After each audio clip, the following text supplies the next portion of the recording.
I don't think that we should have billionaires. The new generation of Americans, they really don't know the history. They can always promise these things, and then it always ends up being the same old song and dance. We will not have a socialist elected in our country. 9 most terrifying words in the English language are 최근 뉴욕시장 선거에서 우간다에서 태어난 무슬림인 조란 맘다니가 당선됐습니다. 자칭 민주적 사회주의자인 맘다니가 내세운 정책은 크게 이렇게인데요. 당선은 됐지만 예산 문제 때문에 공약 실현에 제동이 걸리고 있는 상황입니다. 오늘은 언론에서 잘 다루지 않는 맘다니의 발언들로 시작해보겠습니다. Do you like capitalism? No, I have many critiques of capitalism. Do you think that billionaires have a right to exist? I don't think that we should have billionaires because, frankly, it is so much money in a moment of such inequality. We have to continue to elect more socialists, and we have to ensure that we are unapologetic about our socialism. There are also other issues that we firmly believe in, whether it's BDS, right, or whether it's the end goal of seizing the means of production, where we do not have the same level of support at this very moment. 방금 맘다니가 최종 목표는 생산수단 장악이라고 했죠. The end goal of seizing the means of production. 공장, 토지, 기계 같은 모든 생산수단의 소유권을 개인 자본가한테서 뺏어와 노동자 계급이나 사회 전체가 공동으로 소유하고 통제하겠다는 뜻인데요. 공산주의 혁명가였던 칼 마르크스가 이런 말을 했습니다. 공산주의자의 이론은 사유재산의 폐지라는 단 하나의 문구로 요약될 수 있다. 그럼 공산주의를 표방했던 소련, 중국, 쿠바, 북한 등의 국가들에서는 생산수단의 통제권이 노동자 계급한테 돌아갔을까요? 아닙니다. 국가 관료제나 당 지도부라는 새로운 엘리트 계층에게 집중됐습니다. 결국 생산수단 장악이 노동자를 해방시킨 게 아니라 오히려 국가 독재와 경제 파탄을 불러왔다는 역사적 증거가 된 셈이죠. 맘다니가 뉴욕시장에 당선된 걸 경고하는 주요 인물이 있는데요. 하마스 공동 창립자의 아들 모사브 하산 유세프입니다. 젊은 시절에는 하마스 활동의 중심에 있었지만 1999년에 이슬람을 떠나 기독교로 개종했고 2007년에 미국으로 건너가 정치적 망명을 허가받았습니다. The communist countries, North Korea, China, Russia, they have been working around the clock to flood our internet, our social media with their propaganda. So they created the climate for somebody like Mamdani to come and represent their ideologies. Now, the new generation of Americans, they really don't know the history, the long war between capitalism, or let's say the United States, the West, against communism, and the real danger of such a model. These two models, the Islamic and communist models, they're anti-American at their core, and they want to change the world order. At best, what they can offer is a tyranny, a dictatorship, a totalitarian system. They can never succeed in representing a transparent democracy. 플로리다 주지사 론 드산티스도 맘다니의 당선을 경고하는 수많은 사람들 중 한 명인데요. 드산티스 주지사는 2022년에 매년 11월 7일을 공산주의 희생자 추모일로 공식 지정하는 법안에 서명했습니다. 올해도 참가해서 공산주의를 비판하고 미국 건국 이념에 대한 얘기를 했는데요. 들어보시죠. And I think it's important to talk about in a very clear-eyed way the destruction, the lives, 100 million dead at the hands of Marxism, Leninism. But I think it's also important that we just recognize the whole absurdity of it all, of the whole idea of communism and Marxism, Leninism. And nobody understood that better than President Reagan. And he used to tell a story about Castro's Cuba.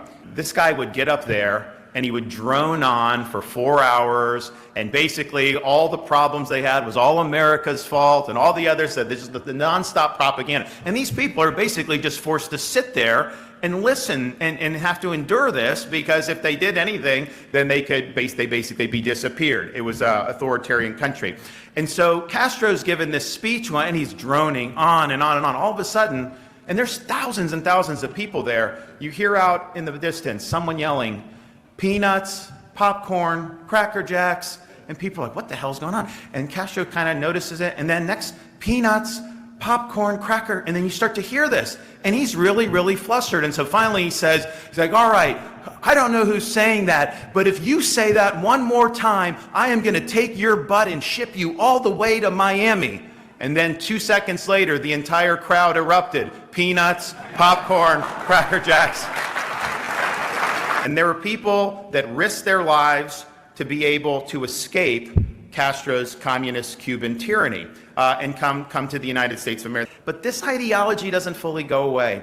And it comes back and it's repackaged and they try to do it under various different banners. And so you have to understand what's at stake here. Our founding fathers understood a couple things. I mean, one, they believed, and our society is based on the idea, that our rights do not come from the government, that we are endowed by our Creator with certain unalienable rights. And so God has endowed individuals with these natural rights. Then the people form a constitution and they loan power to the government to primarily protect the rights that we already possess and to be able to order society in ways that are beneficial. But it's not about government giving you freedom. You have freedom, government's role is to protect your freedom, and that was really a lot different than what people had thought previously. What does communism think? Well, communism, they don't acknowledge any higher being. The highest being in communism is the Communist Party and the dictatorship that comes from that. And so that's what Castro put himself up as. That's what they did in the Soviet Union. You know, you look at China. You know, what's the most important entity there? What does everything revolve around? It revolves around serving the CCP and the Communist Party. So therefore, if they don't recognize a higher power, then as an individual, what is your worth? You are simply a ward of the state. You know what? There was freedom in the Soviet Union. Honestly, there's some freedom in Cuba, only for the people connected. You know, the people that are connected to the Communist Party, they live like kings, while everybody else lives like peasants. And that is totally contrary to what America was founded upon. We had a founding fathers. They didn't do it for themselves. Our founding fathers were very accomplished. They were the movers and shakers in the colonies. When they met in Philadelphia and signed the Declaration of Independence, they pledged their lives, their fortunes, and their sacred honor. And that wasn't hollow rhetoric. If they did not succeed in achieving revolution, the penalty 100% would be death for every single one of them. So they had a lot to lose, and honestly, much less to gain personally, but it was the principle about whether people can govern themselves or not. You know, we just had a guy elected in New York City, elected the mayor. I came up to the podium and I quoted Ronald Reagan. He came up to the podium and quoted a guy named Eugene V. Debs, you know, who was a communist. Thank you, my friends.